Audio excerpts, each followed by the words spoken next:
మనుషులకు పుట్టారా తుమ్మలకు పుట్టారా? వీరరాఘవరెడ్డి, నేను దొంగలా రాలేదు, దొరలా వచ్చా. నీ ఊరు వచ్చా, నీ ఇంటికి వచ్చా, నీ నట్టింటికి వచ్చా. మీ అమ్మ నిజంగా నిన్ను రాయలసీమ గడ్డపై కనుంటే, నీ అమ్మ కొడుకుంటే, నీ ముందు నుండి మరుచిన మీసం అయితే నన్ను చంపరా?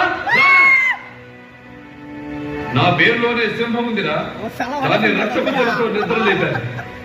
ఈ మీసంలో పగ తీర్చుకునే రోషం ఉంది, ఈ మీసంలో ఎదిరించిన వాడిని మట్టి గడిపించే రాజస్వం ఉంది. ఇక్కడే మీ అందరినీ తగలకపోతే ఈ మీసం తొలగించుకుంటాను రా.